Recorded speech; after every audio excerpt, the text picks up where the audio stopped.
It's Valentine's Day. I hope you have a lovely day wherever you are. Today's quick talk is about thread color, and I want to encourage you to play and experiment with the thread colors you choose. You can go from matchy match, tone on tone, or you can go all the way to a high contrast thread color, where I've used black on silver, for instance. Thread color is totally a personal preference. You can either opt for a blending color when you are working on a patchwork quilt where you have multiple colors of patchwork fabrics involved. Maybe opt for a medium shade of your favorite color or something that you think would blend well with everything. Then you don't have to go and chop and change thread colors all the time. But you also can chop and change thread colors. See, thread color is something where there's not a hard and fast rule. It is whatever you feel comfortable with and the look that you would like to achieve. I'm going to show you some examples over here of what you can do with different thread colors. Do you want the thread work to stand out? Or do you want it to blend and you only pick up texture? See, you can also reach a middle ground. Maybe you do want to see color. You don't want the build-up of thread, which means you can go down to a thinner thread, something like a Glide 60, which is a 60 weight thread, a thinner thread than the normal that we use.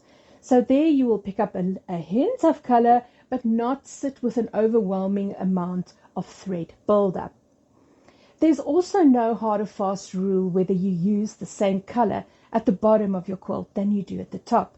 Yes, it will relieve some possible tension headaches should you decide to match colors, because then you have a little bit less to worry about.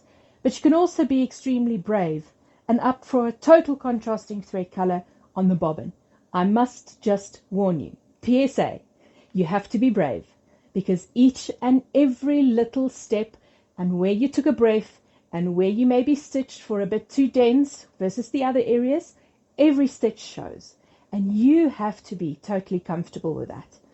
So when you're a beginner quilter, I wouldn't advise going this route, because it might just discourage you in your quilting path, where you still have to learn control over your work and where you need to still learn how a design flows and to get the best from that.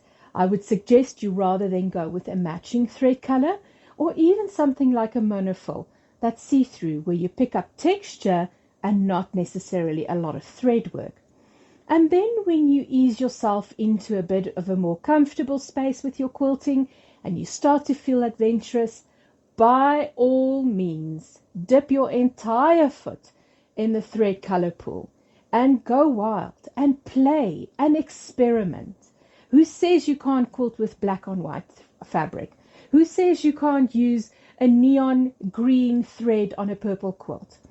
It is what you want it to be. But remember, you need to be comfortable with the way that it looks. You need to not be bothered if something is a little bit out of skew or out of whack. Because remember, in the big scheme of things, that little one place that's out of whack doesn't matter. It won't be seen, and the people receiving your quilt will appreciate the quilt and not look at all of your individual stitches. So you don't have to be bland and boring and maybe and just go with cream all the way through your life when you're doing whatever quilt you do. Go and play with different thread colors and see what you can achieve and how it changes the picture of what it is you are working on. If you feel like you want to play it safe, but you maybe don't want to go completely matchy-matchy, there is a fabulous color that we love working with. My preference is mocha, so in the Glide range, either in the 40 weight or the 60 weight. I really love the Glide 60 mocha, and I put that in my bobbin as well as on the top. And I quilt the majority of quilts with that because it is a color that blends with everything so easily. It looks good on white, it looks good on black, and everything in between. So a medium shade color always works really well. You can also opt for a gray medium. So if you are working with cooler colors or maybe like blues and pinks, maybe the mocha color won't look so good and a gray might look better. So fiddle around with that until you find your happy medium. But like I said, you can also go completely wild and change thread colors for every patch of fabric that you have and match it up if you feel like it.